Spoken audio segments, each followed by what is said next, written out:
for the majority of the season. Hold on. We have got no. Hold on. We got.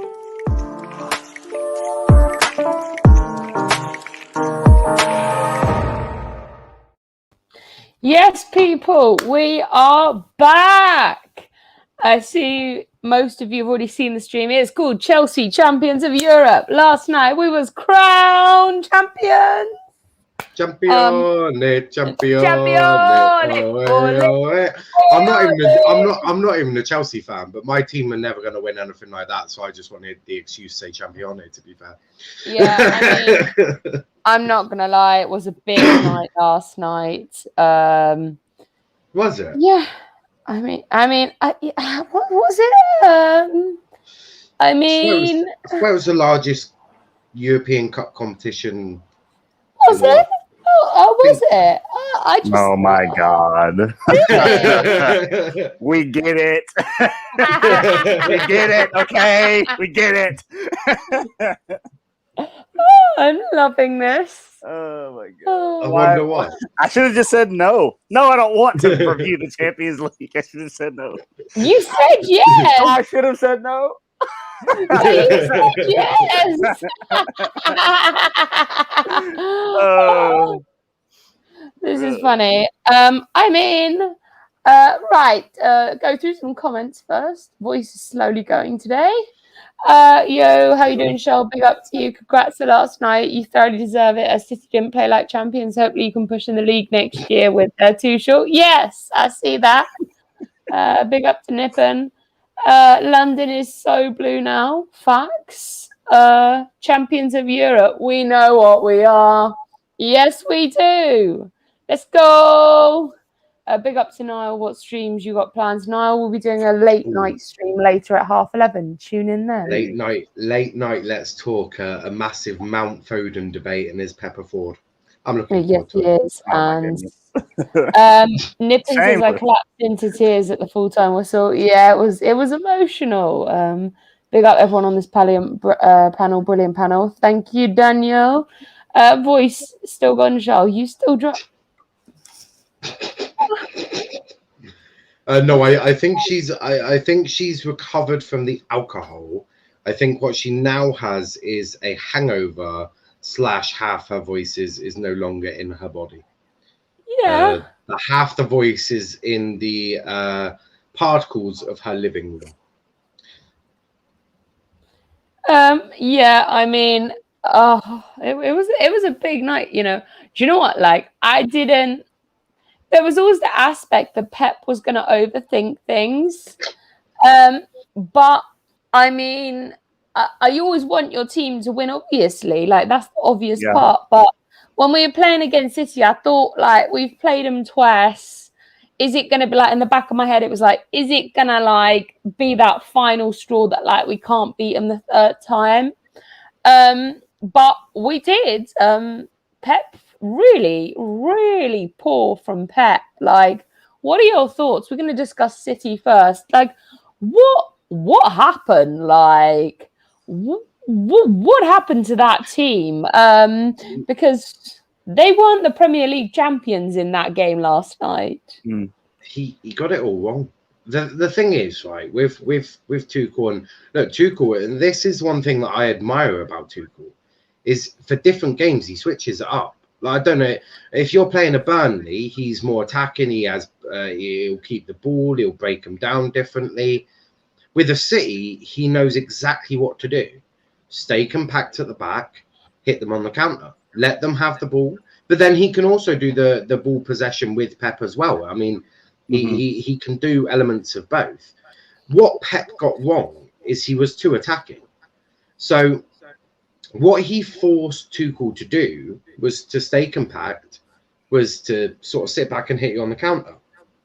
I think if he plays with a DM and he doesn't go full-blown attack and actually has some self-control, and he tries to force you to come out, so get you to start playing a bit of attacking football, make you feel comfortable, then hit you when you're vulnerable. He did none of that. He played 6 attacking players, and it's like, well, okay, Pep, any normal team is going to sit back now because you've got 6 attacking players and no DM. Like a DM, they lost the midfield battle. You've got Kante, who is arguably one of the world's best DMs or midfielders there are, and you just let him do that. It was utter madness. No, I absolutely agree. Brian, I'm going to ask for your opinion, but no, that's not what I want. Who does? Tell them who you support. They want Manchester to know. United. Yeah, I support Manchester United proudly.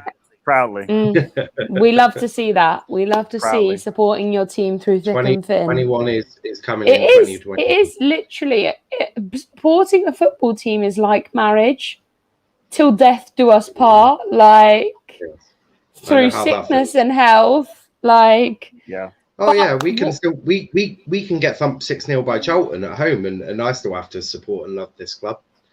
They don't give me no love back sometimes, assholes. But what are your thoughts on City and Pep? Yeah. And would you have done anything different? Yeah, I think that Pep Guardiola is known to tinker in finals in big games, and so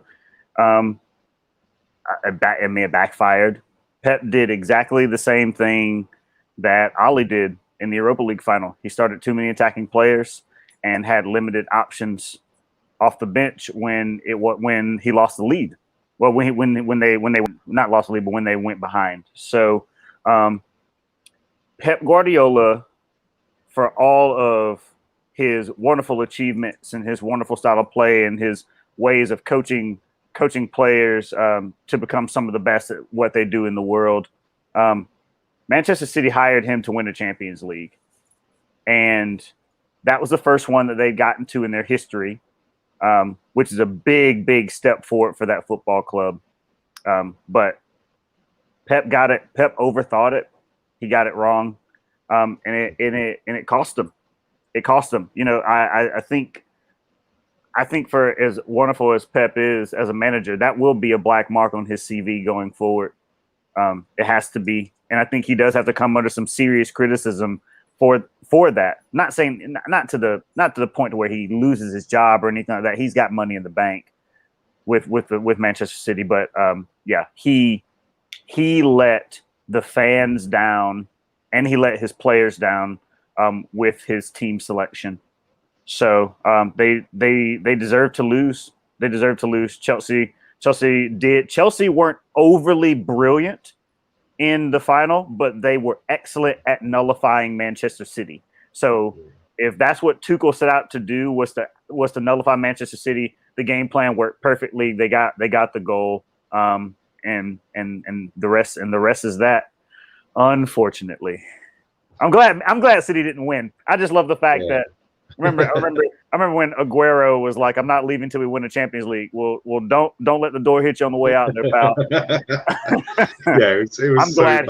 I'm glad he's gone. I'm tired of seeing him score goals against Manchester United. So you make a good point about Pep and money in the bank, but any manager who actually knows how to play football, and I'm talking, you could go get a League Two manager with the resources they have at Manchester City.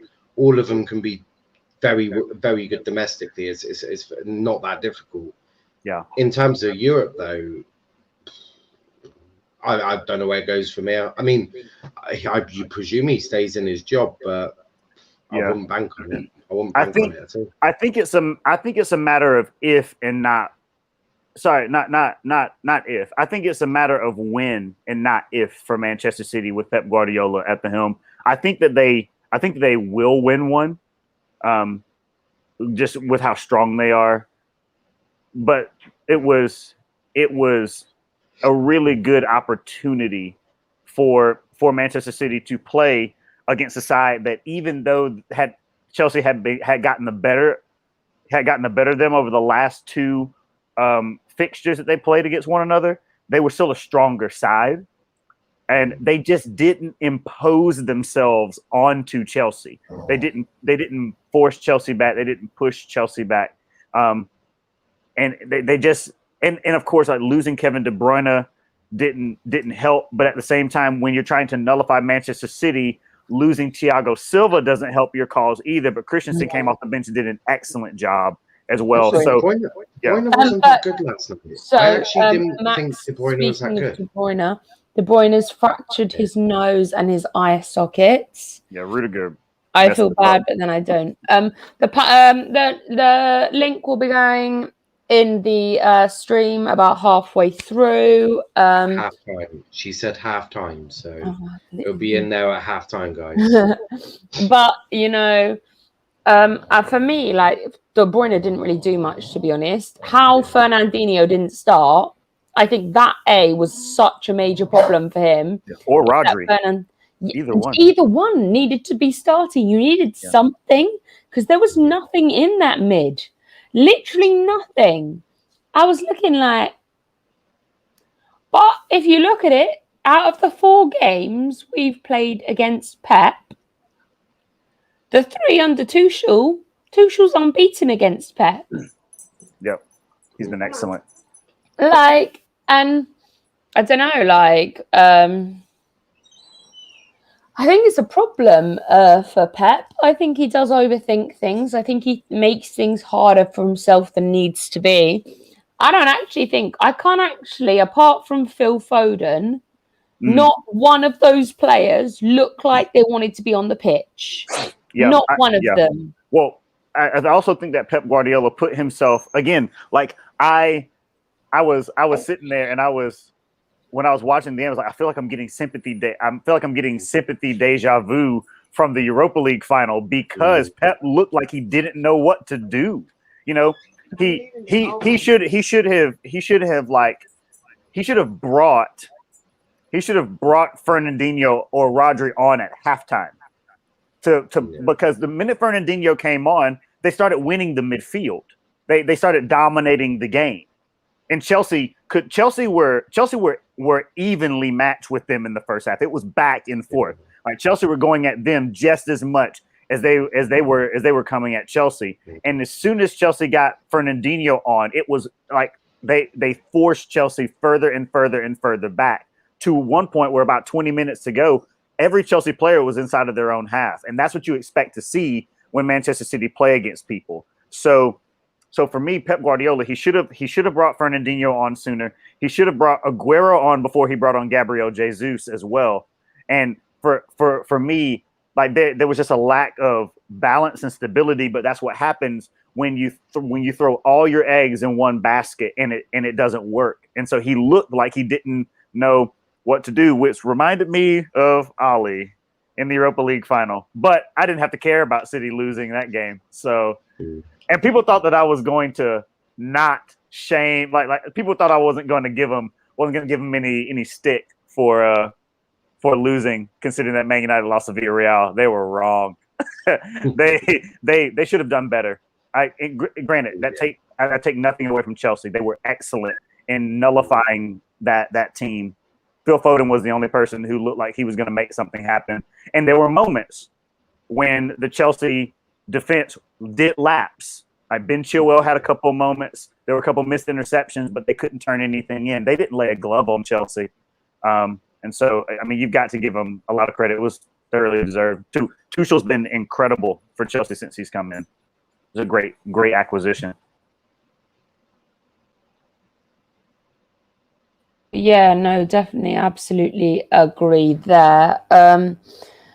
Big up to Slen, says Pep didn't even disclose his number to Tuchel, but man's got it anyway. Yes. Big up to Monster as well. The champions. Yes, we are. I mean, I'm not gonna lie. It's been an exciting 24 hours, but I do want to talk about obviously Phil Foden was the only man in that team that looked like he wants something. And unfortunately, it wasn't enough. But moving on to obviously the champions, it is Chelsea time. Now, talk to me about Chelsea. What's there to say? I mean, your manager is class, a completely different level. over Pep. I actually, and people are probably gonna. Like, I'm gonna have Liverpool fans and City fans both probably come into my house now. Tuchel is the best manager in the league. Yeah. Like it's facts. Like Tuchel is the best manager in England right now. Yeah. To Just do what quickly, Monster, I have sent you the link if you want to join. Leave me alone, Monster. Leave me alone. Allow it. I don't know who's more finished, my vocal cords or Aguero's knee ligaments. Yeah, carry on now. But yeah, Tuchel for me is the best manager in England right now. To do what he's done, and let's not forget, Frank Lampard said this team wasn't ready to win. Yeah. How wrong was he? They looked really, really, really bad yesterday. Really bad. Because they looked like winners. They looked like they knew how to win, and that comes from the manager. Of course, under Lampard, they didn't look like they were going to win. It's Lampard. Yeah. But under Tuchel, they were a completely different beast. That mentality of they've lost that FA Cup final and they've come straight back into another one and they've absolutely ripped them apart. They have absolutely ripped Man City a new one just by doing their thing, being compact at the back, hitting on the break. I mean, we're not going to talk Werner. We won't talk Werner. He was just Werner. But Kai Havertz, do you know what? Kai Havertz has been given a lot of stick from a lot of Liverpool, United, a lot of them fans have been giving him stick. He's basically just told them all to fuck off now. That's what he's done. Now Chelsea were brilliant. Kante, obviously, just Kante, and there's Chelsea have an unfair advantage with Kante on the pitch because you're playing with 14 men. Like, simple as that. You have an extra 3 people along with Kante. The way he just he marshals that midfield completely. Like that midfield, if he's playing, that's his. I thought Mason Mount was quite good as well yesterday. You could see he really wanted it. Any ball that he was chasing them down, and then obviously he also set Havertz up for the goal. So look, I thought Chelsea were brilliant and defensively solid as you have been all season. So I just thought that City were brilliant. And Diaz is just a little bit overrated. Oh, come on. I mean, anybody can come unstuck at the back if they're not being protected. But Diaz and Pepper Fords. Oh my god. So, guys, if you're watching this video, please smash a like button and subscribe to this channel with notifications on, please. We are nearly at 300. Let's go. In fact, Man City's tea lady is also overrated. I'll agree with that. Worst teas I've ever had in my life. But I do want to obviously talk. There were some standout players for me in the team. Kante for me was one of them. I love Kante. Havertz absolutely stand out as well. Thiago Silva, when he was on the pitch, was for me playing incredibly well. Unfortunately, due to injury, and I wish him all the best to be recovered. Rudiger for me did a great job as well. I wasn't mad at Rudy. He's kind of grown at me. But yeah, Byron, what are your thoughts? Yeah, I think there it speaks a lot to the strength and depth that Chelsea team possesses. I think both sides have excellent strength and depth. And I mean, the fact that you were able to bring off Thiago Silva and still bring on Christensen, who then went on and had a brilliant game, speaks so highly. I mean, you're able to bring on Pulisic as well, which as an American, very, very proud for what he's accomplished with Chelsea as well. Not only the first ever male American footballer to appear in a Champions League final, but the first ever male footballer to win a Champions League final. So all the congratulations to Pulisic and everything that he's fought for over the course of his career as a footballer as well. but yeah, I mean, Conte was incredible. I thought Havertz did really well. Also, I mean, he got the goal. The way that Havertz was able to kind of skip away from players and just give Chelsea some room to actually come out after defending for good amounts of times. I mean, his link-up play up front was really good as well. The fact you're able to bring on a player like Mateo Kovacic so late on in the game to just relieve some of the pressure is huge too.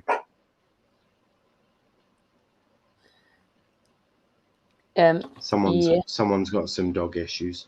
Yeah, I know. It's usually me, so I'm quite happy with it. I actually assumed it was you. I was like, why isn't she He's being screaming at her annoying dog right now.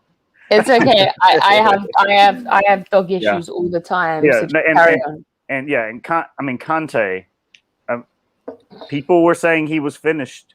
You know, people were saying that Conte was finished at Chelsea, and I think it just goes to show that having a manager that believes in your qualities and sets you up for success can go a long way. Conte has been he's been incredible as a player over the last 5 or 6 years, and showed it again last night in Champions League final. I mean, some of the tackles that he made, some of the decisions that he made late on in that game just helped win Chelsea that final when things are starting to look a little ragged towards the end. So yeah, some great standout players. Here he comes again. Yeah, no, my actual current back screen is actually N'Golo Kante. I don't know if you can see that, Niall, but it is. No, we got. He does have a smiley face, doesn't he? I'm not gonna lie. What more can you want than Kante's smile? Have you seen that picture of Mason? Have you seen that picture of Mason Mount hugging the Champions League trophy? I love that one. That's my home screen. I actually love Mason Mount. He's so good. No. Mason Mount is amazing. Yeah. We have a little bit of a debate going on in the chat, and I want to ask both your opinions between Velvishwan and Daniel. Velvishwan says Chilwell was getting done by Walker. Chilwell defensively wasn't that great. On the other hand, Reece James was. Daniel's saying Chilwell was good. Velvishwan's saying in the first half, Walker was getting past him easily. What are your thoughts on this? Yeah, but Velvishwan's a Liverpool fan, so I don't really take his comments seriously. Yeah, but obviously you both watched the game. Do you think? Oh yeah, I didn't. I thought Chilwell was all right. He was all right. Yeah. I mean, Walker was also quite good. It was nothing spectacular. I thought Chilwell looked fairly good. I mean, it's very rare that the Walker even got past him to a dangerous degree. There was nothing dangerous coming from it. But yeah, Reece James was class, absolutely class. But in terms of saying that Chilwell wasn't great, no, it was all right. It was a good performance. There was no Chelsea player that had a bad game. The worst you can say would be all right. But even then, all right that's fine. No one was getting exposed. They were helping each other. Chilwell was fine. I didn't see it as much of a problem. But I mean, Velvishwan would know about right backs not having great games. So. I mean, yeah, I definitely. I think you're right. Most every Chelsea player did have either a great game, a fantastic game, a good game, or an all right game. There wasn't actually. There wasn't actually a player that, like, for me was so poor. I was just like, I mean, apart from Werner's absolute misses, because for me it should have been like 2-3-0 up before we got the Havertz goal. Yeah, but that's part of his game. So I didn't actually class that. Yeah, that's shit we expect. That's part of Werner's game, isn't it? Yeah, it's the same. It was kind of the same thing with Raheem Sterling as well. Like, I know another question mark was like, why did Pep start Raheem Sterling considering how poor his form has been? You know, and it was one of those, like, it was just one of those weird things. I think there were moments like it was very clear what the instructions were for Chilwell. Every time Riyad Mahrez got on the ball with his back to goal, Chilwell was right on him. Even if it meant he was going to give away a foul, like he was just meant to just harass Mahrez and not let him face him up. Mahrez really didn't get a whole lot of opportunities to face up Chilwell in the game. So there were moments. I think there was a moment late in the second half when Chilwell had an opportunity to intercept the ball and he slipped. And I was like, ooh. In that moment, I was like, I think this is where City are going to get back into the game. Fortunately, they didn't. I think like Chilwell was all right. Like he wasn't poor. It wasn't he wasn't poor. He was really well protected on that side of the pitch. He did a really good job at pushing Mahrez into traffic. And when he was asked to defend, he did a good job of that as well. So overall, I think Chilwell had like an okay game. He definitely wasn't. It's one of those weird ones because I understand Reece James getting the plaudits that he did for his performance against Raheem Sterling. There was a moment early in the first half where Reece James let Raheem Sterling get wrong side of him. And were it not for a bad first touch, City would have probably gone 1-0 up. But that just goes to show like how bad Raheem Sterling's form is. When he's out of form, his first touch lets him down. So, but outside of that one lapse in concentration on the part of Reece James, he was excellent. And same thing for Chilwell. They're very steady. They're very steady. Yeah, no, I agree. I just want to comment to anyone calling Mendy a fraud. You can jog right on, Velbushwan. I see you. Don't be dissing my goalkeeper. I see you in the comments. But for me, I'm going on to Mendy because I did want to go on to Mendy, to be honest. Mendy for me is absolutely incredible. Is it 4 or 5 years ago? He was jobless and homeless. And now he's a Champions League winner.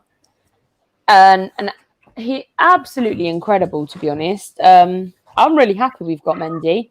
He literally came as nobody and he is now a somebody. What are your thoughts on this? Great recruitment from Petr Cech. I mean, it was Petr Cech that saw this lad. It's Petr Cech that said, go for him. It makes sense to take goalkeeping advice off one of the best goalkeepers the Premier League has ever seen. That makes an awful lot of sense. Yeah, I mean, yeah, of course he didn't have to make a save because did you see that Chelsea defence? You could have played for 500 minutes. That defence was not getting broken down. They wanted it more than City.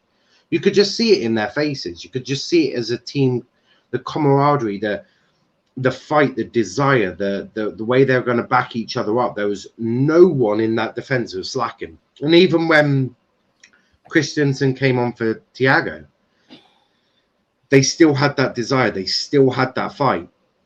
Yeah, you could have played for about 7 years and that defence was it wasn't getting broken in. A superb performance from, but Mendy's a part of that because you could hear Mendy, the communication. He's a part of that defensive line. You don't have to make a save to be impactful. But no, he was a top goalkeeper. But he is better than Alisson. That's just facts. For me, Mendy makes less mistakes. So for me, at the more critical times, if I'm a manager, I'm relying more on Mendy than I am Alisson. I think Alisson is prone to far too many mistakes. It's just because I can see Velbushwan's last comment. Very good goalkeeper, but Alisson over Mendy. That's just simply not true. Velbushwan is lying to himself. He's lying to the 2 Liverpool fans. And he's also lying that you'll never walk alone as Ford. Literally. I mean, yeah, Mendy's absolutely outdone himself, to be honest. I'm very, very happy. But I mean, we are champions of Europe, and I think it's funny because Lampard was like, "This team isn't ready to win a trophy yet." I mean, come at me, Lampard. I'm ready for you to make a comment. No. What he said was correct. That Chelsea team under his management was not ready to win anything. That Chelsea team under a manager that knows how to use his tactics effectively, knows how to man manage, knows how to get the best out of them players. That team is ready to win. So yeah, he's right. Under him, that team was nowhere near ready to win. Under a world-class manager like Thomas Tuchel, that team is ready to win. Simple as that. For me, but I think the problem that's wrong in the with summer, that, if you went and just got a striker, you really don't need to do much. Like I want a CDM as well. I think we need a striker and a CDM because if you look at it, but the most important is the striker. A striker comes first, and I think second is just as needed as a striker as a CDM. Because I hear that, but if you look at Kante is world class, and then you look at Jorginho and Kovacic, none of them can really keep up, and that's not me being horrible, but they can't. I hear that, but if you think about it, if we're going to challenge for the Premier League next season, then that's something I think that's important because we can't have weaknesses. It would be ideal, but if all you got this summer was Harry Kane, I'd be happy as hell. That's the thing. If all you got this summer, I don't believe you will. I think you'll get other positions as well. What I'm trying to say is, if you only got Harry Kane this summer, you're still a force next year. You're still title contenders under Tuchel. That's what I'm saying. Yes, of course you need these other positions, but if you only got Harry Kane or you only got this, then you'd still be title challengers and way ahead of the game.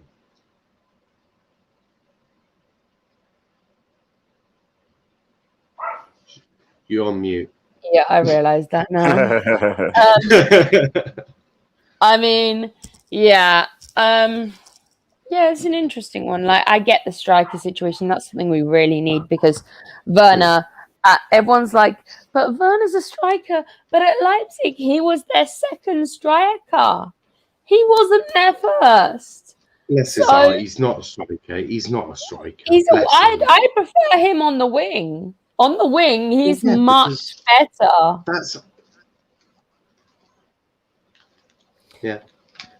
Yeah, like because that's basically a second striker. Like if you think about it, with the way that football is nowadays, playing on the wing is virtually like a second striker. That's a definition of an inside forward. Like he's literally striker number 2. He's not prolific enough to be the number 1 striker. That's mad. Also, in the Bundesliga, he gets a lot of time because he's so quick and they play such a high line. They can just lob a ball over a defence, let him run onto it, and he's got all the time in the world to place his shot. In the Premier League, he just doesn't have that. No, I agree there. But I bet his conversion rate was shocking in the Bundesliga. I bet you. Yeah, guys, I will be posting the link in the chat in about 5 to give it 2 minutes. So that's a heads up. But I mean, yesterday's performance to me was absolutely fabulous. I'm not even gonna lie. I didn't come away being like a lot of these matches. I come away being like, this one player just didn't do it for me, but they all gave it. They gave it their all, and like I said, when I was on a stream with Niall yesterday, and I was like, I'm not as fussed. Yes, I was gutted at losing the FA Cup, but if we win the Champions League, the FA Cup really, the loss is different. You know what I mean? I'd rather win the Champions League than I would the FA Cup. But it is what it is. Brian, tell us your thoughts. Let us know your thoughts. Come on. Oh, Niall's Wi-Fi's gone. What are your thoughts? He's gone. Yeah, I mean, well done to Chelsea. You know, I think I'd like to believe that the FA Cup final loss probably was a bit of a wake up call. You know, for the Chelsea team. You know, I mean, literally. Yeah, losing doesn't always have to be a negative. losing can actually springboard you toward success. Fortunately for Chelsea, right, that wasn't the last game of their season, right? So they had another shot at silverware, which is all credit to Tuchel for the way that he coached the side and got them to that place. Yeah, it's just, football can be quite the romantic sport at times. You can look at the stories with players and kind of see how things are going. Everybody was talking about Aguero, his final ever appearance for Manchester City. Is he going to finally go out with the Champions League, winners medal and things like that? And then you look at the story of, players like Mendy, who was jobless a couple years ago, before he made his move to Chelsea. Now he's won a Champions League. You look at the way dominoes fall in world football as well, that led Chelsea to be able to get a manager at the level and like caliber of a Tuchel, right? If PSG didn't lose belief in Tuchel, then if PSG didn't lose belief in Tuchel, then Chelsea probably doesn't fire Lampard this season, right? It's like, you're not going to bring Poch, but Lampard loses his job, in my opinion. Lampard losing his job, getting fired, is an easier decision to make when a manager like Tuchel is out there available. So, it's amazing how those dominoes fall, and the way that Chelsea are structured, that they're all about winning more than anything else. And if you're not going to produce trophies, you can get gone. And they weren't ready. They didn't want to go into a rebuild when you're going to go out there and you're going to spend all of that money that they spent for Frank Lampard in the summer, all of that money that they spent for him.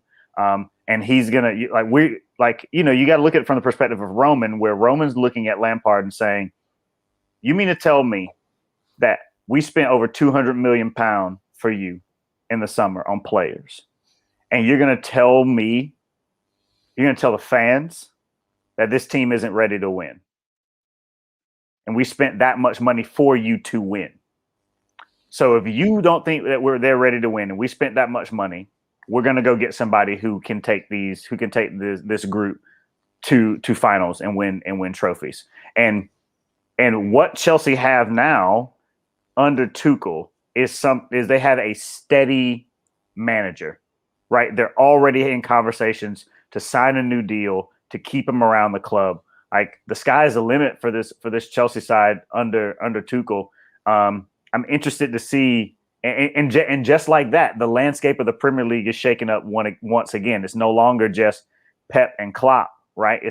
Tuchel's right in the conversation. He's beaten the manager that has dominated the Premier League over the last decade. So he's beaten him. He's beaten him multiple times throughout the course of the year, and he's beaten him in a final that he was hired to win for his club. So it's an exciting time to be a fan of the Premier League. And as anybody who's a Chelsea supporter, have got to be incredibly excited about what's to come. So, there's a lot to look forward to. There's really a lot to look forward to going into the summer. You can go into it with optimism, thinking about challenging for the title next season. And if Tuchel can turn the dial up just a little bit in the Premier League, I think Chelsea can really do some serious damage next year. But like I said, if Tuchel had been there the whole season, I think it would have been a close call between Pep and Tuchel. I just think about it, when Lampard bought these players that spent 270 mil on all these players, like, Lampard didn't know what to do with them properly. Like, and I think if we have a priest, I'm not saying not to do. He didn't manage properly. He did with Mason Mount.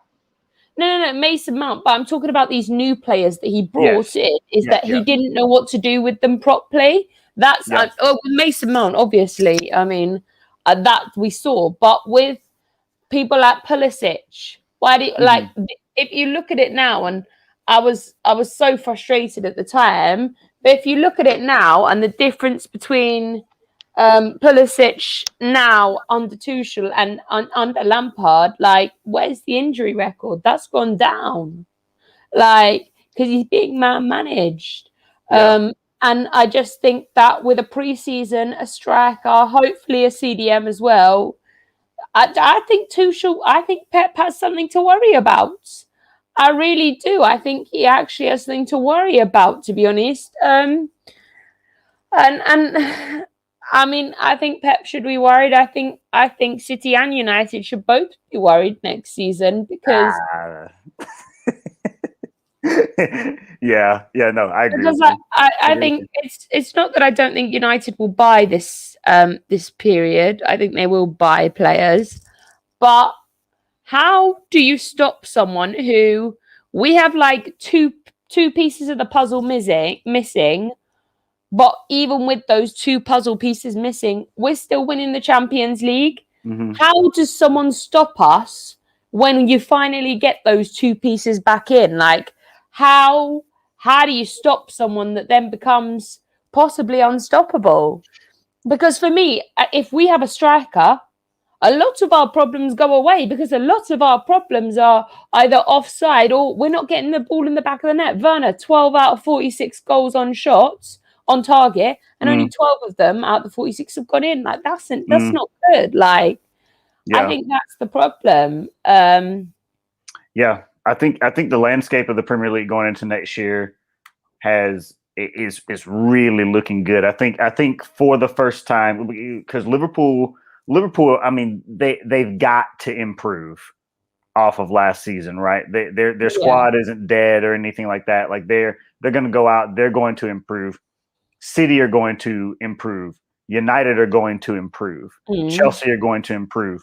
And a lot of those teams, like all those teams are, I mean, like hang on next season. You know, I think we could be looking again going into next season at more than just a 2-horse race for a title. Of course, it's a long season, and you never know what's going to happen. You know, they could go into next year and Tuchel could lose 6 of his players in his first team to injury. You know what I mean? Like, and then things look very different. But you never know. But on the basis of what he's done coming into in just the 6 months that he's been there, if that, it looks like Chelsea are really on course to be a really, really dangerous team. I mean, I think it was after they beat Madrid in the semifinals. I think Tuchel said to the press that we are building a team that we are building a side that teams are afraid to play against. So as a Chelsea fan, I mean, I would love to hear that.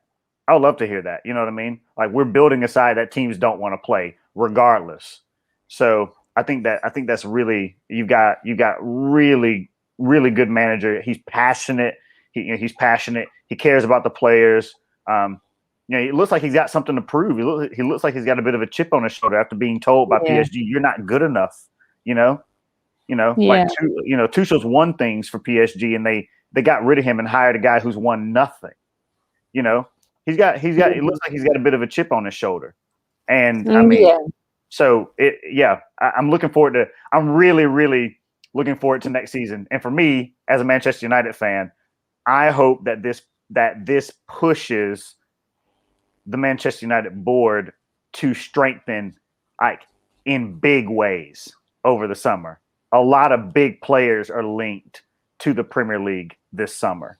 So I'm really, really excited to see kind of how all of that shakes out. So, but I think if you look at it, I think it's really funny that both Unai Emery and Tuchel were sacked from PSG and have both gone on to win trophies this season. You know, I think that speaks volumes enough. That, you know, for me, Tuchel was always gonna. Well, you always hope your team's gonna win it. But for me, I think he had, again, unlike Pep, I think he had more to lose. Everyone was like, "Yeah, but it's Pep's first in 10 years," and I was like, "Yeah, that's the point. It's his first in 10 years. This is Tuchel's second in 2 years consecutively. It's not going to look good if he goes and loses it in a second time in a row." So, you know, got Lambs' housekeeper here. Who do you think it is? It's Fata. I just wanted to say that it was Lamb's housekeeper because that sounds amazing. But Fata, give me your thoughts. How are you feeling today? I'm still a bit drunk right now, but yeah, cannot describe the words after last night. I mean, after watching that game at the pub with lots of Prime and the tank Prime, landing all that germs lens. Oh my god, it feels like it's been ages that we haven't getting like sorted out together, like linking up together in it. But yeah, I feel like in the first half, it was more to the fact that we dominated in that first half, and then second half we kind of like, you know, trying to sit back for a bit. And once Man City put that Fernandinho come in, what I like about Tuchel is that he's responding with counteracting that substitution by bringing on Pulisic. At that point, like I knew the game was done at that point. I mean, I know he's going to go full attack against a Tuchel side, but defensively we look so organized, and Tuchel masterclass tactics. And yeah, I'm really speechless at this point. I can't lie. I was in last night in the Fulham Broadway. It was like a total dumpster last night. It was absolutely manic though. Like police everywhere blocking the both sides of the Fulham Road. Raw. It was so hectic. But yeah, man, I'm just glad like we can celebrate this for the second time. The only team in London that done it before. Yeah, no, definitely agree. It's a very, very exciting time. You know, it's a once in a lifetime because you never know when it's going to happen next. And you know, a lot of us don't have much of their voices left, to be honest. Yeah. You being one of them. But it was a good night. I mean, obviously you went down to Stamford Bridge after the game. How was that? Like I said, it was like a total dumpster. Trashes everywhere. Lots of beer cans though. You see the pictures of it, like. Yeah, I've seen the videos as well. And there was like people on bus stops, like crazy. It's crazy, isn't it? Yeah. That we celebrate this like 2 days before the bank holiday. It's a good time for some of these guys, you know, just to come out of the house and just to celebrate after what has been the roller coaster season. I remember when in January, like when we were up in ninth, I was in the stream with Lewis for 7 hours, almost 8 hours at least, to, you know, after that defeat against Leicester. But who would have ever thought after that point, like we literally end up being champions of Europe? I know, like everyone ruled us out. Just to let you know, guys, the link is in the comments. If you want to join, you are welcome to join. I was praying for Chelsea to win. I couldn't deal with Manchester City winning a Champions League after Man United lost to Villarreal. I was like, I would rather just the ground at the Dragao just open up and both teams fall in. But if that's not going to happen, I would really like Chelsea to win. I cannot deal with Manchester City winning. They'd actually become unbearable. They'd become unbearable, literally. And we stopped. And do you know what? I don't actually think Pep's had this good of a season, to be honest. Okay. Because let's be realistic. When we started this season, we were looking like when we started this season, we thought Pep was going to get something. Then as we got on, we thought Pep was going to get the treble. Then as it got further on, the quadruple. Realistically, I think he failed. but this is my point. He's done a double. He's missed out on an FA Cup. He's missed out on Champions League. With his team, I could have done you the double. With that, I could have done the double. Like that's just walk in the park. Like he's got two very good players in every position. I could have done the double for him. Also, I'm just going to say one thing. Arsenal fans, stop hacking my Wi-Fi, you dirty bastards. Fucking wankers. Now, that's the only reason I've had internet issues is because I said that London was blue and that Arsenal are an irrelevant club. It's not my fault that you've got to tell. Lee, allow Arsenal, man. Allow them. The gal with one L, stop hacking my Wi-Fi. Yeah, I wouldn't go. I totally understand where you're coming from. I wouldn't go as far as saying that Pep Guardiola failed this season, but I will say that Manchester City, they're building a winning tradition and a legacy at that club, and they hired Pep Guardiola to get them over the Champions League hump. Right? They didn't hire Pep Guardiola to win leagues. They were winning leagues before Pep Guardiola got there. They hired him to win the Champions League. And if Pep Guardiola, for every moment that Pep Guardiola fails in the Champions League, whether it's getting knocked out in the knockout stage or the group stage or losing a final or whatever, it's a black mark on his CV as a manager, as a top quality manager. So for me, he's got to do better. And I think that's got to be a point. That's got to be something that he pushes for. But for every moment that Pep Guardiola fails as a manager in the Champions League, Lamb's housekeeper, what the hell? for every moment that Pep Guardiola fails in the Champions League, my smile gets a little wider because I'm tired of people talking about him and comparing him to Ferguson. Oh, Igal is here. Thank God, Igal. We've got a gal with us. How are you doing? Igal, where's the blue paint? Listen, I ordered it. It's coming. Yeah. Well, I'll say this, Charlotte. Congratulations as a Chelsea fan. Thank you. Happy for you. I'm happy for you as an individual, not for your whole fan base. Yeah, I'm not happy for your fan base. And yourself, Couture. All right. Thank Ryan, you. I'm sure you're happy Chelsea won instead of Manchester City. Yeah. All right. And Niall, I'm not sure who you had what did you have Chelsea to win or Man City? I like Chelsea. Yeah, Chelsea. I thought they would win. I thought, to be fair, Tuchel's got Pep's number. I think Pep may have to get a restraining order on Tuchel soon because looks like he's got his number. But yeah, three games in a row, one of them being the Champions League final. I'm just gonna come in here quickly because I gotta go. But I'm gonna say this: I feel like you should have won that game 3-0. You guys were out. You dominated them, outclassed them, convincingly winning that Champions League. I'm not gonna belittle it. I'm not gonna say nothing bad. I'm just gonna say, you know what? They did not show up. And you guys absolutely showed them how it is to play in a Champions League final. And I feel like there is legs to a club not having been there before, now having to realize what it feels like to be there, because you need to at least taste the failure once before you can actually win it. Not every team goes in there and wins it their first try. And you know what, Chelsea, it's what, your third time in the Champions League, 2 Champions Leagues. You are now in the same realm. Elite company. That's the club, though, isn't it? That's not this team. Was the first time this team. Yeah.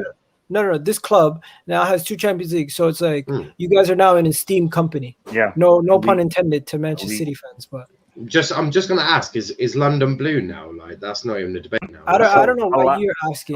Allow it, man. I don't know why I'm asking as someone who quite likes football and hears a lot of Arsenal fans banging on about how London is red. I'm merely asking a question on if London is blue now. You were outside in the city, right? I was, yeah. What color was everyone's shirts? Blue. So Okay, so you guys painted the town blue last night. That's not. It doesn't have necessarily to do with what the city is. Come on, Igal. They have 2 Champions League trophies, mate. 2. Like you Why can't. are we trying? you Why are can't you? sue- I'm not gonna You can't. engage in a silly Hold on, conversation. I will just end this. I will end this debate here. Unbelievable. At this point in time, London is blue. At this point in time, right now, we won a Champions League. I think at this point in time, we can say, I'm not saying I can hope that it will stay blue forever, but you don't know. Things change, things happen. But we will leave it at that for the sake of everybody, that at right now, London is blue. And I'm gonna head off. Thank you, All right. Charlotte, for having me. I appreciate it. I can't you wait know to what? see your. I can't wait to see your face in blue, girl. It will happen soon. It will happen soon. I'll talk to you later. Bye. All right, thanks, Igal. Yes, we have got Hashtag London is blue. Nippon in. And we have Anita, I think we do. Or maybe not. We'll give it a minute. What are your thoughts? Oh, I was over, like I was saying in the comment section, I was, as soon as that final whistle went, I was in tears of joy. Yeah, I was at the not. Have you ever been to Stamford Bridge? Hello, Anita. Oh my god, I can't even stay for long because I'm going to eat. I was gonna go wear my Chelsea top to eat dinner. That's how crazy I am right now. Like, I was gonna go. I'm in Central Preach London it, right now. Queen. Preach I it. was going to wear my Chelsea top as a dress. Like, that's how mad I'm feeling right now. I'm so gassed, guys. I'm so happy. I'm so happy. Yes, champions of Europe. Preach it, Queen. Preach it, Queen. Preach it, Queen. Go on, son. Yo, how good was everyone yesterday, though? Well, Amazing. There wasn't a player. No player gave a shit performance yesterday.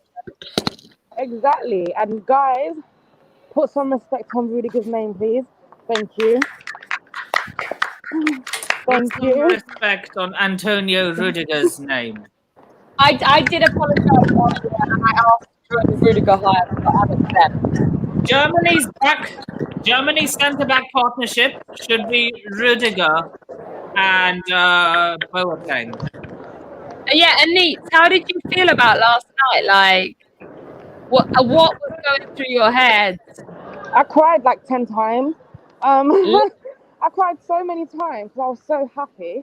Like, I can't even put into words how I was feeling last night. That's how crazy it was. Like, I wish I could sit here and describe my feelings, but I can't. And do you know what? Mason Mount putting in the assist, yeah, icing on the cake for me. Kai Havertz, everyone's been cussing him all season, saying he's a flop all season. Getting that important goal, that just tops it all for me. Like, Rudiger's save, Rudiger's block when who was it that had the ball? I think it was De Bruyne.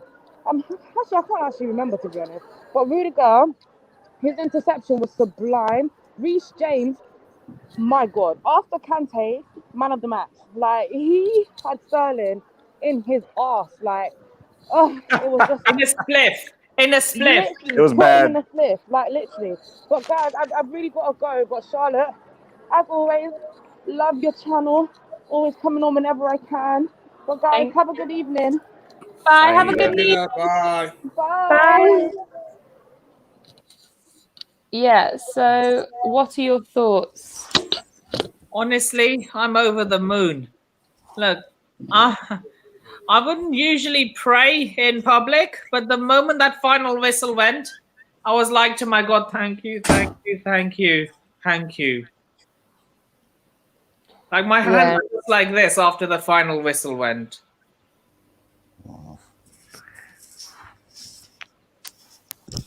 Oh man. Yeah, I can enjoy my summer a little more now.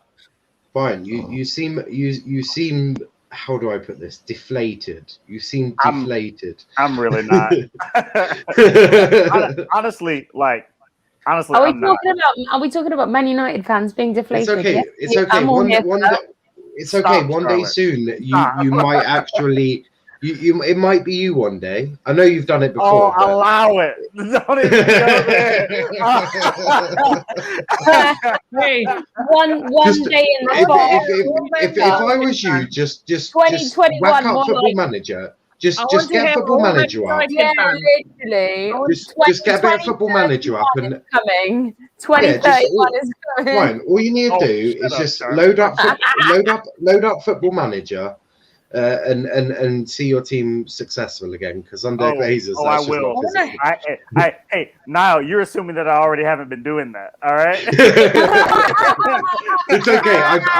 I felt that bad. I felt that bad for you. I've started an FM save with United. I'm titling it.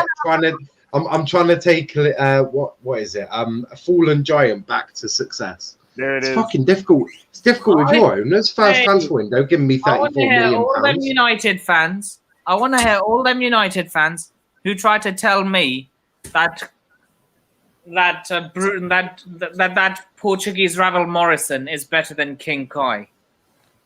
Hold on. Whoa. No, we're not. We're not Basing it off doing this, that. Basing it off this season, Bruno has been better. by a Bruno's country been mile. incredible. trolling. We're not doing that. We're I'm just not. trolling. But- I'm just trolling. Bruno Fernandes has been the best midfielder in the Premier League. Oh, Like, I know that. I'm just trolling. Why couldn't Bruno Fernandes be the best Portuguese midfielder in Poland? Oh my God. I'm just trolling you guys. I'm just joking. Yeah, I know. I'm just joking. we Yeah, I know. hope so anyway. We It hope doesn't, so. honestly, like it doesn't really like what other teams kind of like the successes that Chelsea had, they don't really affect me. You know what I mean? Like Chelsea's always going to be like a domestic rival, not to the level of a City or a Liverpool or even like an Arsenal with like the history that Manchester United has with Arsenal in those fixtures. But for me last night, it was just great to see City not win. I'm tired of them. I'm tired of them. I really am. And for me, honestly, I'm a pretty optimistic dude. So, I'm optimistic about this summer as a Manchester United fan because I believe that the success that has been seen by Manchester City in the league, Chelsea in Europe, and even Leicester in the FA Cup will push Manchester United to really strengthen next season. And I think it's for the betterment of the Premier League. The Glazers. The Glazers are just stupid. Yeah, but we know. Yeah, but the players that United have signed, especially under Ollie's tenure, have been players that I've quite liked, and so I'm expecting that to continue. That's part of the reason why I actually think Ollie. I know it's going off topic a little bit. Yeah. But this is why I actually think that having Ollie as your manager is actually quite sensible because you've got a man. Hold up before you come at me. Let me explain it. So. You've had Jose, you've had Van Gaal, that's his name. You've had David Moyes, right? Yeah. All of them have spent so much money between them, and you failed at every hurdle. It is sort of domestically anyway in terms of getting top four. Mm-hmm. Yep. Ole Gunnar Solskjaer, hasn't won you any trophies yet. That's only a matter of time. He will win you a trophy very, very soon. That's just facts. Nip and relax. Okay. But also, I'm not finished saying what I was saying. Really, You know what? let me 1 minute. Let me finish what I'm saying. Okay. So Ollie will win United a trophy very soon. There's without a shadow of a doubt. That's just a fact. You look at the youth players that he's bringing through. You look at the signings he's making. Edison Cavani has turned out to be one of the best signings of the window. Look at Bruno Fernandes. That is an Ollie signing. He has transformed Manchester United. If Ollie gets the right signings, he wants a Sancho. Sancho improves United attacking wise by about 100 miles an hour. That makes him a completely different force. You look at the development of Greenwood going into that number 9 under Ollie. All he now needs to do is get a DM and get a centre back. and then he can start to express himself as a manager at the moment. The reason he cannot do that at the moment is because he has got a fucking midfield pivot of McTominay and Fred, which is arguably the worst midfield pivot I've ever seen at Manchester United. I have seen Darren Fletcher have to play in that role with Ji-Sung Park. Not even they were that bad, and they were fringe players backing the Fergie years. They were fringe players. The thing is, Ollie has done a very good job so far. This is the first time since Sir Alex Ferguson retired that Manchester United have got top 4 consistently in 2 years in a row via the league. Not via a win in the Europa League or win in whatever, via the league, finishing top 4. This is the first time that Manchester United have done that since Fergie left. So you can't tell me that Ollie isn't achieving good things with this team. And also, this is a rebuild. You think of the players Ollie has been given. Van der Beek is not an Ollie player. That was not signed by Ollie. There is no way on this planet Ollie sanctioned that deal. He was given Van der Beek, right? But look at the players he's brought in. Diallo isn't Ollie signing. Diallo in the future is going to be an absolutely amazing player. He's playing in a false 9 against Wolves at the age of 18. Respect needs to be given there. Ollie is doing a fantastic job. You just need to give him a lot more time. It will happen. You will win trophies under Ollie. You'll win an FA Cup. I've already said that under Ollie, Manchester United will win a league title at some point. But you have to continue to trust. This is not like Arteta. You're deluded. You're deluded. Okay. So Nipping, can you give me anything that I've said instead of just saying that I'm deluded? Because frankly, that's just a weak argument. Tread lightly, Nipping. I love that's just a really weak sort of insult. What have I said that makes me delusional? Or a Europa League? He's not winning the league with Man United. Why?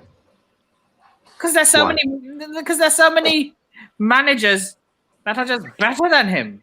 Okay, so Pep has already said that he is not staying at City forever, so Pep will be gone soon, right? Cool.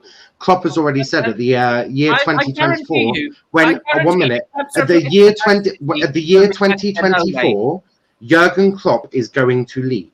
Now you're telling me that there are an onslaught of great managers in Europe. There's not many. Look, so who replaces them? Who replaces them? I guarantee you, whoever replaces Pep at City.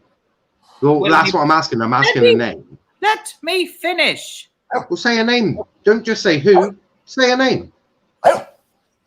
Well, let me just say that it's going to be better than Ollie. Well, no, that you can't just say that. Provide me a name as someone who's going to be better than Ollie as a manager at Man City. Tell me some names in Europe that you think can replace Pep and still do the job that he's doing now. I'm willing to listen. Henry Flick after Germany, maybe? Henry Flick after he leaves Germany? So that's one. I think Pep's a better manager than Hansi Flick, to be fair. Well, yeah, of course. Pep's like the best he's the best on the continent. He wasn't the best last night, but he's the best over the course of the past decade. He's achieved things that are incredible.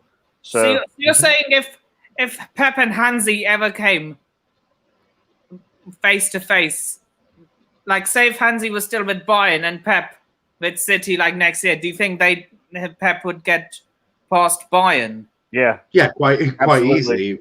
Absolutely. Just, in fact, there's a way. There's a way. I don't think. There's a way to check. Hold on. I think we have to be realistic here. Okay, like let's be fair. Like Chelsea won, thoroughly deserved, but nobody outside of people who were supporting Chelsea were picking Chelsea to beat City last night. That's how strong of a team that is. Not saying that Chelsea doesn't have quality. Not saying that Chelsea's not a good side. But on the back of losing an FA Cup final to Leicester, no one was expecting Chelsea to beat the Premier League champions in a Champions League final, right? That goes to outside of people who support Chelsea. Of course, you're going to back.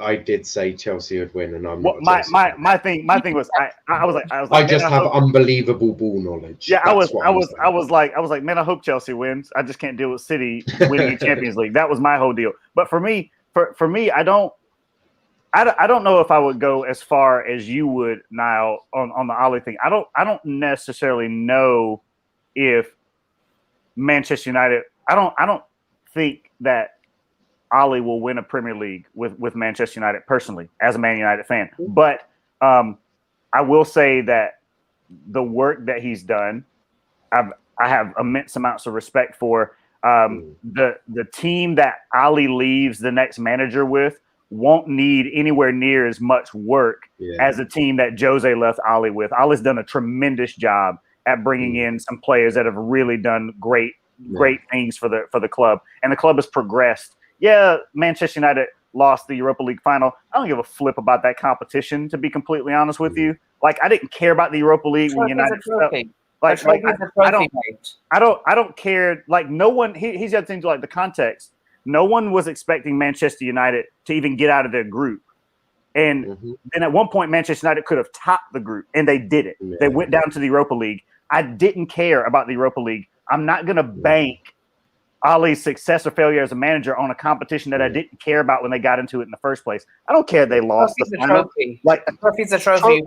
You respect it. But that's the thing, Nip, and you're being disingenuous about other sides of things as well, because if Lampard would have finished in like fifth place for Chelsea and won an FA Cup, you would not be saying, well, a trophy's a trophy. No one will be saying no. And if you are like that, you'd rather go trophyless and finish fourth. That's not a good You'd standard. rather go trophyless and finish fourth. Do you know what that standard that you've just said there, Nippin? That's the standard of Arsenal Football Club. Congratulations. Yep. You've literally you've one minute. Trophyless and finish fourth. You'd rather go trophyless and finish fourth. Yeah, I with 100% would. Fourth because is for a loser. But one minute, Nippin. Right? What I'm saying is, yes, of course, I'd like to finish fourth and not win a trophy, because you know what? That guarantees me Champions League football next season. Yeah. And Champions League football is vital for a big club, right? Finishing fifth and getting and not getting and just getting Europa League by winning the FA Cup and being fifth in the league. That is not a big enough achievement. It is more. It is better for the club to finish fourth and not have a trophy than to finish fifth with an FA Cup. See, for me, I don't like. This is why this debate for me is it falls on deaf ears, because Manchester. The reality is Manchester United, and I'm not trying to make this about Manchester United. I'm really not. Like, you know, we want to celebrate Chelsea and all that they've done, as much as it pains me, but I mean, for me, it's Manchester United have had better, more experienced managers with more impressive CVs that have come into the club and have won trophies and have done poor domestically, and they lost their jobs. And so I'm not going to flip-flop the other way and put Ali under a level of criticism and scrutiny that other managers fell away from as well. Like, we've had better managers, more experience at this club than Ole Gunnar Solskjaer. And the reality is, it may take a better, more experienced manager to win a Premier League with Manchester United. But for me, I think it's going to take two managers. But what it can't take is what we've dealt with over the last 5-6 years, where we've needed 3, 4, 5 windows to really get the team to that place. But our board doesn't want to wait that long to get the players in place, so that way we can actually move forward a little bit. It's always been, you start to get some players, you do poorly, you give them another season, you don't back them, you don't give them the players that they want, and then maybe they win a trophy, but they fall away in the league, and then you fire them, and then we're back at square one again. And under Ali, one of the things I've really appreciated is that, number one, like, I mean, whether Ali is good enough or not is irrelevant because he's at the club. But number two, for me, is that I'm cool with Ali being there because I know what a rebuild takes. And I understand our board. Our board is not incapable of signing big players, so I know that will come. And I'm expecting it to come this summer. It's up to the board to give Ali the players that he needs. And if that happens, let's see what he's got. And if it doesn't work, get rid of him. But the next manager who comes in is not going to have to do a whole lot of legwork. if the board make the right signings. And that's one of the things that I respect so much about Roman Abramovich, because Roman Abramovich signs players for Chelsea Football Club, not players for Lampard, not players for Mourinho, not players for Conte. The only instance I could see that in is he signed Jorginho for Sarri because of his system. But outside of that, they sign players for the club, and they sign players for the club and players for the technical staff to develop and grow. And it's the manager's job to use those players to win. What an achievement Tuchel has done this season to not only finish fourth. I mean, and a lot of people back when he came in were like, "Nah, he'll never get top four. That's absurd to even think that." He's got top four in the Champions League trophy. I mean, incredible. I don't know how many more. I don't know how much of a pay rise he's going to get, but I can sure as hell bet it's probably going to be a big one. But even if this season would have ended where Chelsea don't win the Champions League, they lose the FA Cup final, and they still finish top four for 6 months, that's not anything negative on Tuchel either way. So for he resurrected their season, didn't he? So for me, I'm like, I mean, again, and I've said it before, like going into the summer, you've got a top class manager who's got a chip on their shoulder and something to prove in a league he's never been in before. Like they're exciting times ahead for Chelsea Football Club, and you've got an owner that's gonna buy players that are gonna. And you got an owner that's going to buy players for the club that are going to get you that, like, move you that direction, and you got a manager who knows how to use what's in front of them. So, you got to be excited. Chelsea are dangerous next season. They are a dangerous beast. Like, I mean, they're not as dangerous as Man United, but I hear what you're saying. No, I think a lot, I see you sneaking that in there. I think a lot of people are underestimating how dangerous Chelsea are going to be next season. Yeah. For Tuchel to do this, and mind you, Tuchel has had zero say in the players that are in that club right now. Mm-hmm. Zero say. Yep. Imagine what he's going to do when he's got a clinical striker. He's playing Werner as an inside forward, or whatever he decides to do with those two. They're gonna go and get Lukaku. Imagine if they got someone like a Lukaku or a Kane or someone like that. We're not getting Kane. Nippin, I'm not debating with you on that, because you'll just shout and call me delusional again. But to be fair, if you get Kane or Lukaku, you're a different beast. I just we got two guests here. We've got Laurie and Den. How are you both doing? Let us know your thoughts. Where do we begin? Just touching on what Niall said, really.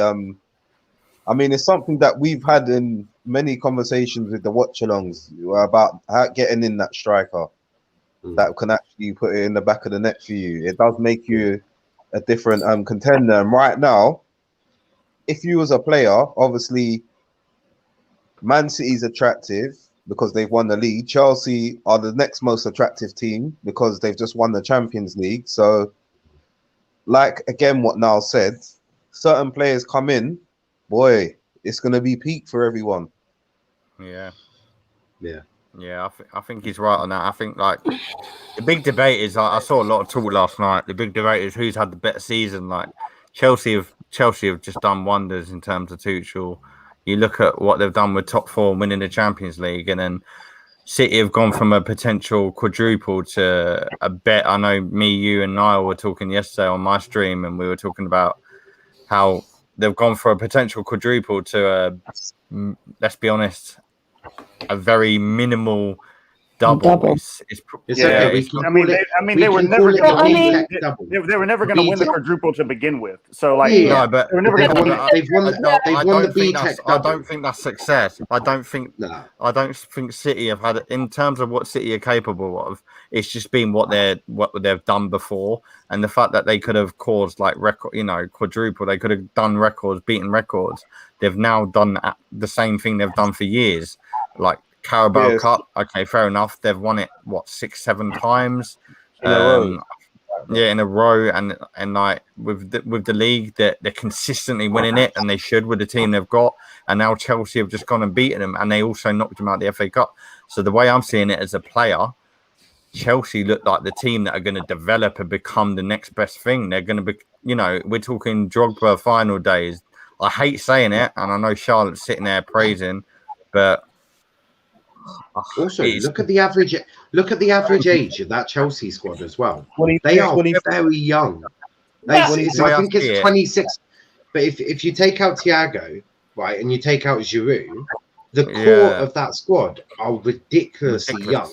And what they're achieving already.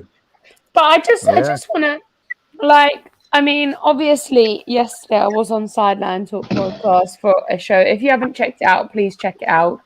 And if you haven't followed them, subscribe to them immediately.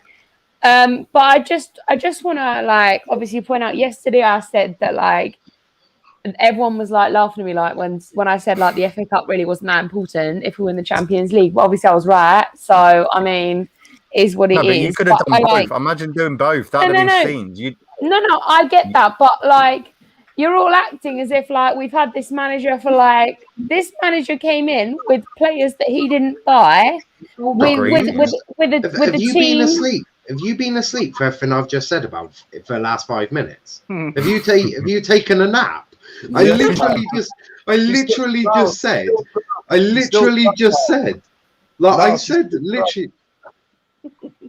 Just leave me alone, Niall. I said these aren't even players that Tuchel have had a say about. I thought you've been asleep, but I swear. But I'm talking about the fact that the whole team, the whole team is literally not Tuchel's choice. Bearing in mind he's been there less than half a season, and if I have to give one up to the other, I'm going to take Champions League over the FA Cup any day. I know that sounds horrible, but Champions of Europe or the FA Cup. The way I see it, you bottle. Let's be honest. The performance from you in the FA Cup was, considering how well you played last night, was despicable. You showed last night you're capable of it. And if you would have taken away 2 trophies from City, you'd have arguably been the best team, not just in London, in England that season. FA Cup top 4 and Champions League. Who can argue with that? You can't exactly whereas at the moment, you've won your day on the Champions League final, but City have also been consistent in the league every season, and they've got the league to back it up. Whereas FA Cup, it's a big trophy, and as much as you say we got the Champions League, you could have not. And I'm just trying to I'm not trying to debate it because you. I just think FA Cup's already undermined. I think FA Cup's already no, I don't underline. Take it for a piss, Arsenal do as well. I'm an Arsenal fan. We took it for a piss take. Yeah, but I don't underrate the FA Cup. It's the longest running cup that we have in England and should be our most prestigious because it's the longest running.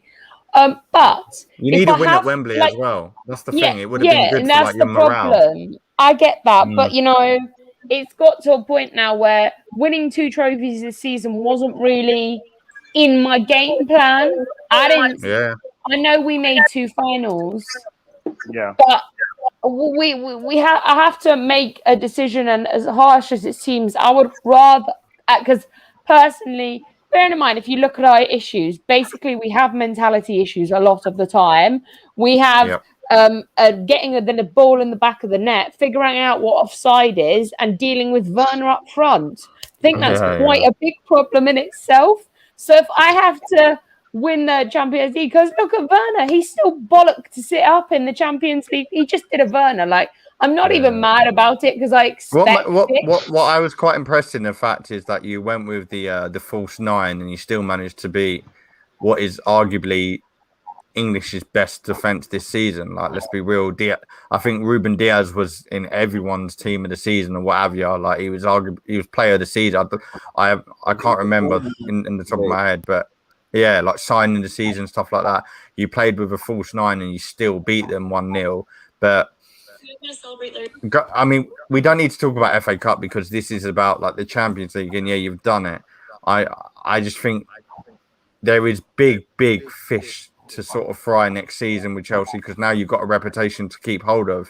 Now that you've won it again, first time in God knows how many years, you need to sort of build on that and defensively. Let's look at Rudiger. Look, I saw a tweet earlier which was brilliant. He weren't even in Lampard's plans, and look at the performance he put out for you last night.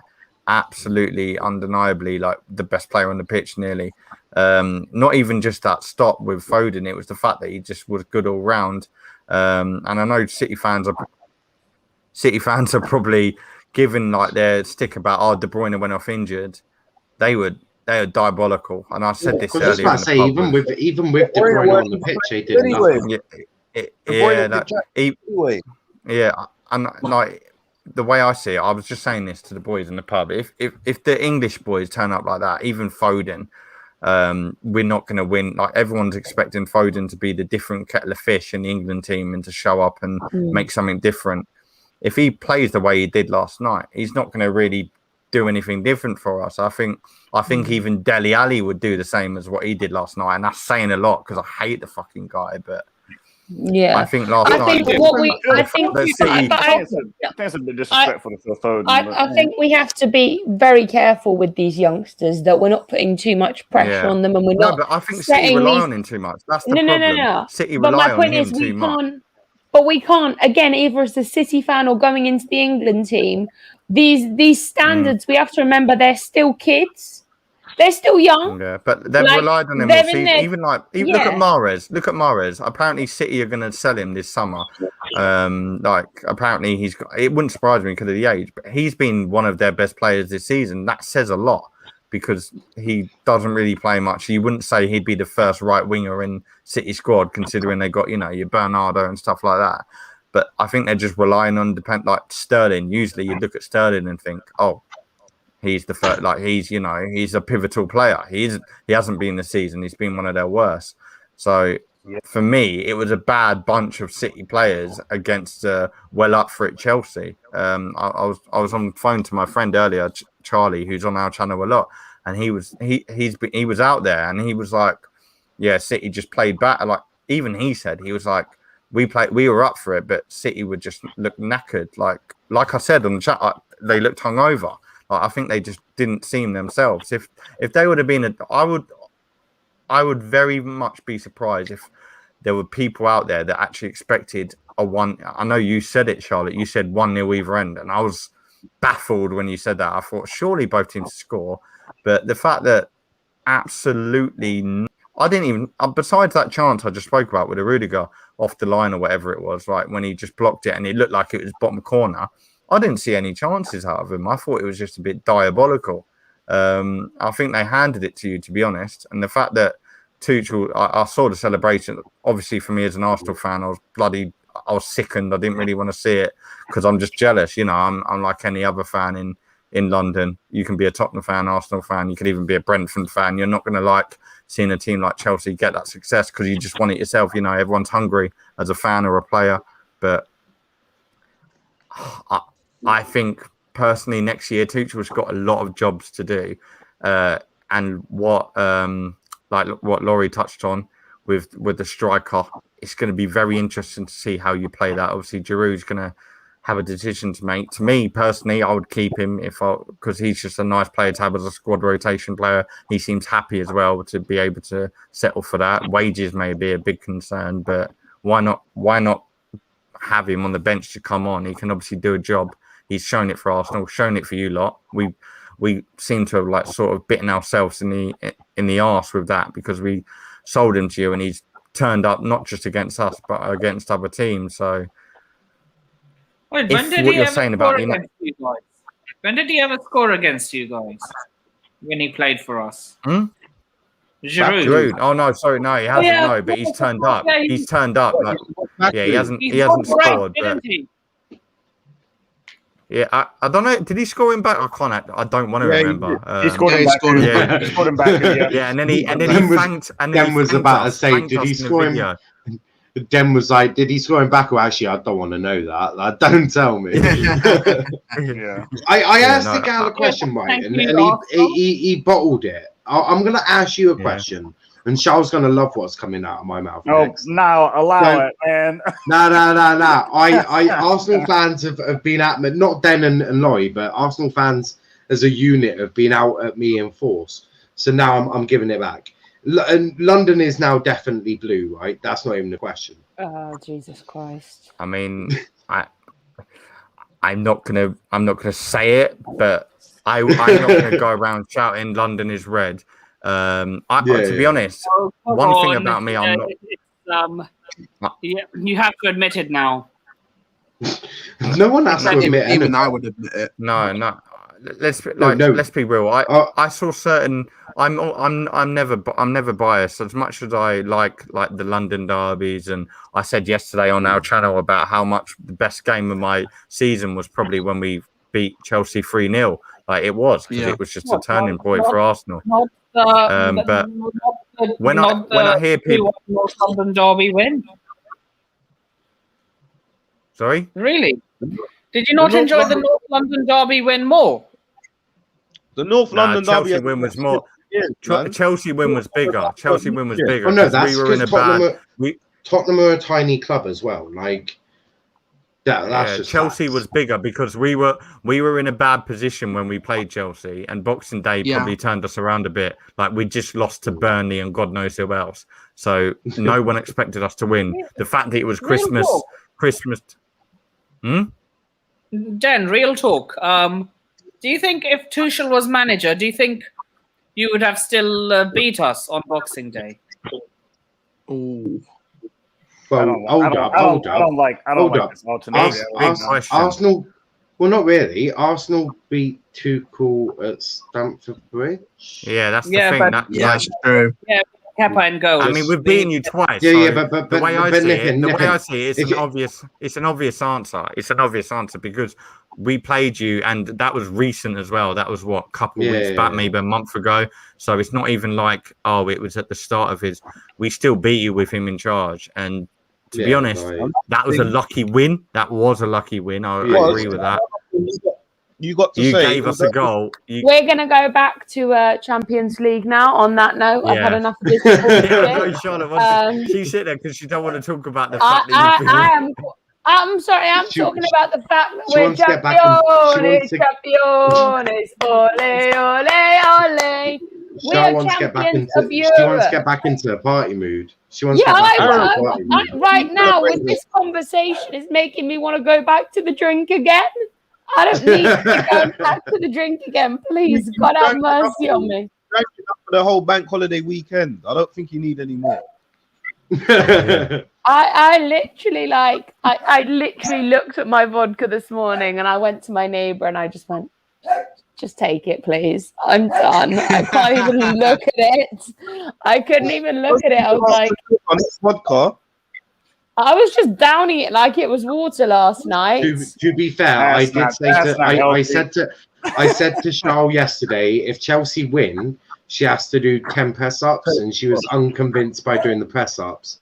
So I made a sort of deal, and she did 10 shots. I have to dye my hair blue.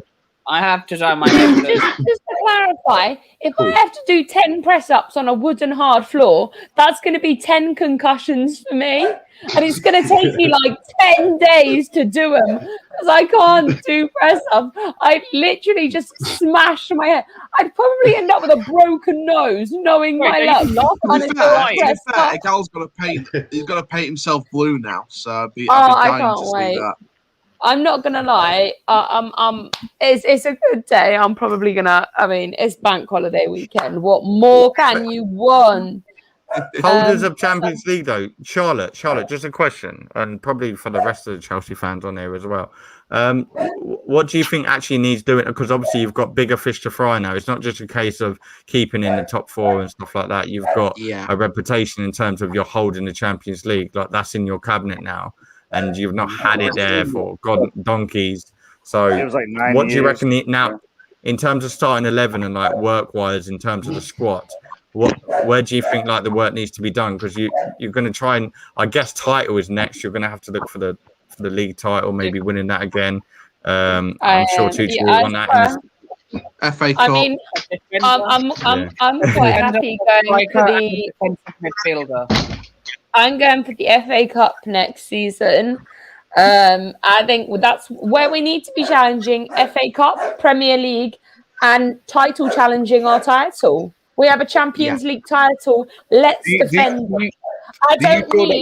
I don't Do you need think, to do you think the deliver. squad's ready? Do you think you have the squad to actually You know battle what? for it You know again? I'm not the saying you pro- don't the problem- deserve it. The problem is that we've won a Champions League now on our squad that isn't what Tuchel wants. Next season we're gonna have the squad that Tuchel wants, and we don't have a choice. We don't have a choice. We have to defend our title. We have to defend our title. We don't have a choice. We've won this Champions League on a squad that's probably not our best ever squad, but we've done it. So we have to come out next season and absolutely defend it. Do I think we're ready for the Premier League? Absolutely. I think the minute we get a striker that actually does his job and a CDM, I think most teams are fucked if we get a good striker. I genuinely do. I think because our problem is getting the ball in the back of the net. Look at Timo Werner, 12 out of 46 possible I think goals. to be fair though, you say that. I know you keep saying like you did like you said a lot about him yesterday, and I honestly think he will shine. Like he's shown it, he can do it. He just needs to sort of. I reckon next season, if you have a good one, he'll be golden boot potential. Oh, because he's shown he's our second striker. He's a second striker. Yeah, he's but not what a first striker. What I don't like is I've seen so many, not just yourself. I've seen so many Chelsea fans slander him when he gets 30 goals or whatever in his locker, and he wins you the league or wins you even better the FA Cup. I guarantee you that will all be put under the water, and I think it is just a bit harsh on him. It's his first season. It's his first season in the Premier League. Oh, someone's on your WhatsApp. It's not easy to. Hello. Hey. Yeah, I was just sorting out Trey when you rang me, so. Oh, okay. Wait, who's that? Oh my nose. What? Someone needs to mute their mic. You're on the phone. We can hear your conversation. We can hear you. Keep it PG. I think I'm on the phone. Okay.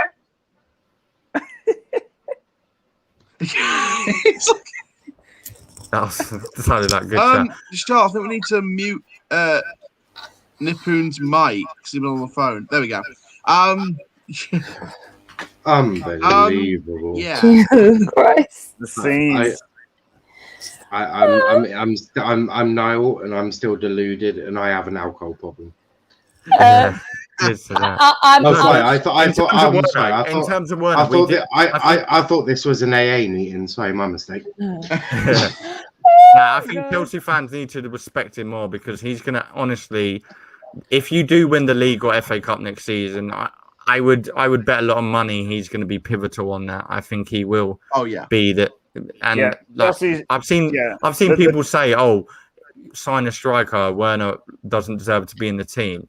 Behave. He's your top scorer. He's the best of a bad bunch, but he's also got 11 assists for you. He's also got 11 assists. He does more than score. That's the thing, though. That's the thing, though, is that like Werner's not a Chelsea number 9 quality forward. Like when you're Chelsea football, I'm not a Chelsea fan, but when you're Chelsea Football Club and you've had number 9s the likes of Didier Drogba and Diego Costa, like you deserve better than what Timo Werner's done this season. Yeah, for Chelsea. I agree with that. I'm not saying that Timo Werner can't come good for Chelsea, but Timo Werner cannot be Chelsea's number 9 going into next season if they want to challenge. Rome wasn't built in a day. Do you get what I mean? Rome wasn't built in a day. Yeah, but there are better number 9s out there that Chelsea could go and get that would instantly upgrade them. Just to clarify, I think we do need to realize that yes, Werner could get better, but he's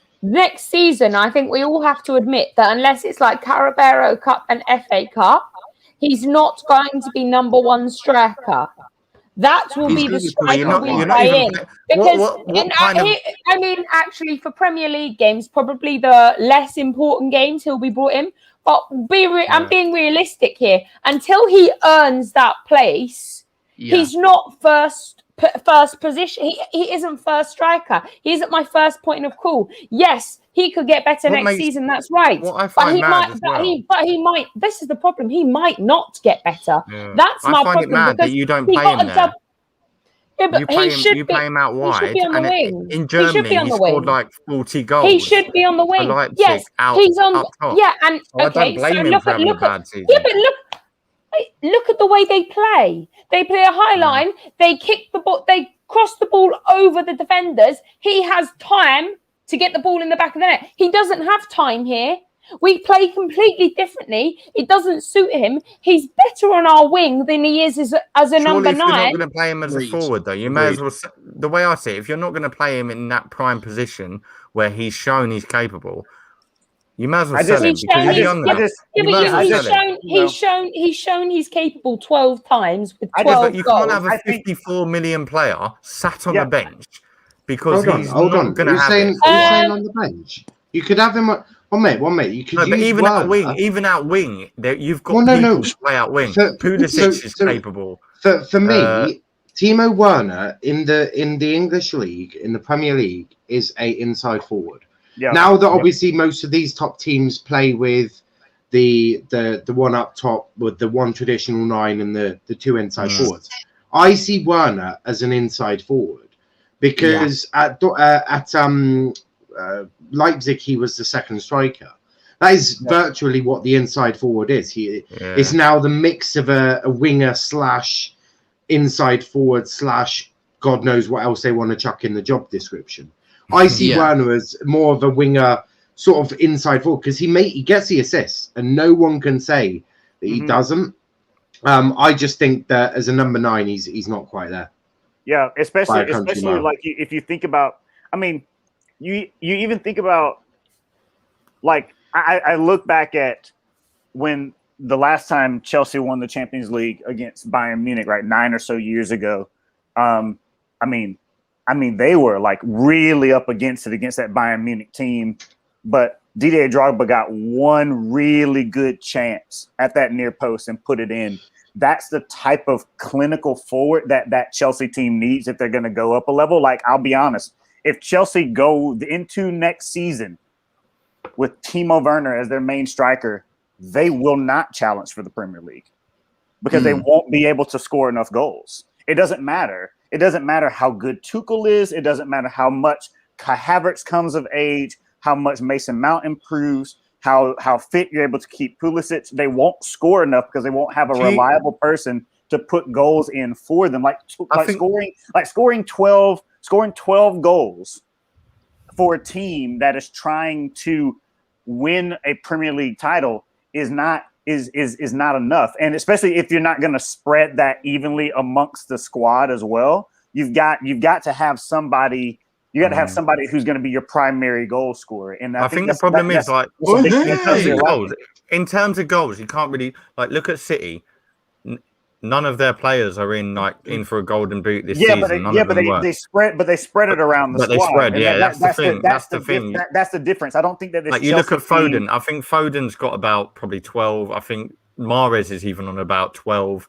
That's the thing. Yeah. I don't think that this Chelsea team. That's one of the things. That's my difference for Chelsea. I don't think that the Chelsea attack right now has all of that quality in them to spread the goals, considering they've spent around well. They've spent more on attack than any other team probably in the world, to be honest. Like, you think Havertz, Ziyech, and I think Werner all brought in. They spent the money. I think they spent the money on Werner to be that guy. But over the course of the season, Werner has proved, at least where he is right now, that he's not that guy. And if you're Chelsea and the way that they're run, Abramovich is needing to win titles. That's all he cares about. You're not gonna go into next season when you've seen how many chances Werner has squandered and be like, yeah, we'll take our chance with him this year. Like, you're gonna go out and you're gonna and that's always been the Chelsea way. Chelsea have always gone out and got a bona fide number 9 who they can rely on to score for them week in and week out. Right. And the only time it legitimately has not worked was when they got Fernando Torres. But outside of that, they've gotten other forwards that you can expect them to put goals in the back of the net, and that's got to be one of their. Where do you think the money will come in? Like, obviously, you're talking about them signing a striker. Yeah. My question is, where on earth does that money come in? If they've spent So how much was Werner? 54 mil, I think, if I'm right on the top Oh, of my head. it's Chelsea Football Club. They don't give a flip. They'll This is spend what I don't whatever. understand, right? This, like, you saw people. The first, if we all remember, let's look back. I don't mean to go off topic, but let's look back to the protests. The first protest was Chelsea protest, right? Wanting the owners out. Chelsea have probably had the most success out of their owner than anyone. Let's look. Abramovich has probably done more for Chelsea than what any owner will ever do for a club, because he's just putting the money in the right baskets. Okay, Werner hasn't paid off. I get that. But there's still time. He's still young. He's, 24, 25, whatever on earth he is. Do you not feel, Charlotte, I'll go to you in terms of this. Do you not feel you'll have to get rid of someone now? Because the way I see it, you signed 2 cams. I didn't understand that in the first place, because you had Mason Mount shining. Like, it was probably the best time for him to be in the first team. You brought in Havertz and Ziyech, which are known to be number 10s, or at least playing that attacking role. And then you've got Werner, who's going to play out wide. You've got numerous amount of players that can play out on the wing. Abraham, do you not think there's going to be a lot of work to do to get a striker that you need? I mean, I'm going to just give you a list of players before we get started that need to leave. So Emerson, Alonso, Kepa. I mean, if Kepa stays, cool story, he'll always be second goalkeeper. I mean, we need Abraham to go, and like I said yesterday, you're probably going to lose Tomori as well, right? You're probably going to lose Tomori. Tomori for me is already gone, so I don't actually. For me, it was the stupidest thing. I got angry over that when that happened, and blamed a lot on Lampard, because Lampard came in was all about was all about the youngsters, and I thought he'd try and save Tomori for this, but apparently not. I think it's a decision we're going to make to regret.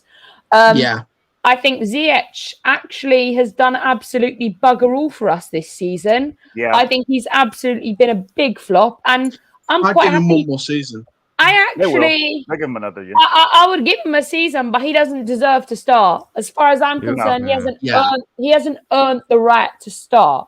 Show me what you're capable of. Thing is, though, we've seen moments. Moments aren't good enough. I need to see something more. I think especially if Pulisic improves, and I think Mount keeps showing why he's world class, then Ziyech's going to have a major. And if Ziyech wants game time, Ziyech will be on the bench.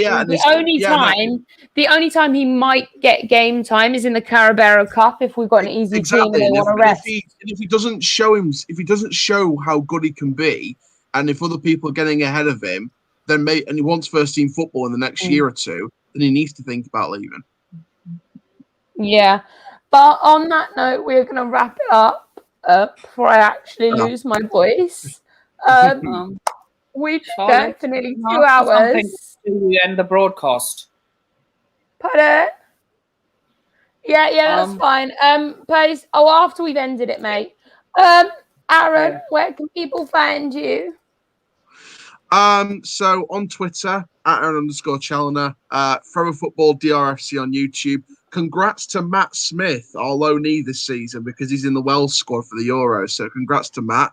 So that's pretty good. It's nice for him to get that moment and opportunity in the Welsh team. And yeah, it's going to be great. The season coming up. Obviously, Lincoln's back down now. Congrats to Blackpool on Championship football. We'll see what happens tomorrow in the League 2 playoff final. See if it's going to be a trip to Wales or a trip to Derek Adams in Morecambe. For Niall and myself the next season. It's going to be interesting. It's going to be exciting. It's going to be great to do the coverage again like I did this season, just gone. And yeah, it's going to be crazy. But overall, congratulations to Chelsea on Champions League glory, because it's been a great final. And Pep, if you don't come back, you're a real fraud. In fact, you're a fraud already. Fraud watch. Okay. Watch. Dan, where can people find you?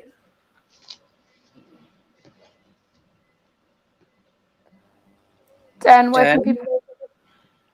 Earth to Den. It's fine. We'll come back to him. You can find him on the Sideline Talk podcast. Yeah. Nippon, where can people find you? You can find me on my YouTube channel, Nippon Sharma. You can also follow me on Twitter, where you can also follow me on Twitter and that's at the Nipun Sharma. I'm putting both in the private chat below. Right, okay, perfect. Niall, where can people find you? You can find me on Twitter at Niall_PAFC and Let's Talk EPL. You can find me on my YouTube channel at Let's Talk Premier League. Got a really good show for you tonight. At 11:30, we're doing late night Let's Talk. We've got a debate. How rude. We've got a debate on Mason Mount and Phil Foden, which is better. And we've got a debate on if Pep Guardiola is a fraud.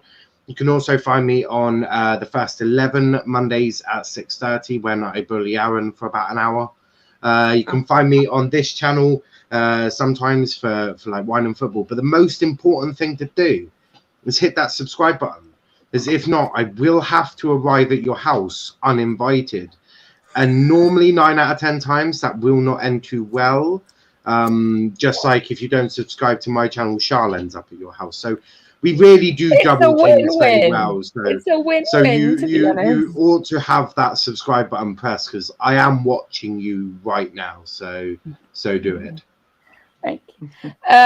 Brian, where can people find you? Yeah, I'm kind of back and forth, typically between the first XI or between the Football Terrace, just kind of popping in every now and then. But on Twitter, you can interact with me there at BK Stinson 08. Yes. Den, you can find him on the Sideline Talk podcast on their YouTube. Me and Niall were on there on Saturday morning for a stream. They do some great streams. I've done a sexism stream with them. And they are on Twitter at Sideline Talk Podcast. So check it out. Guys, we will see you next time. Take care.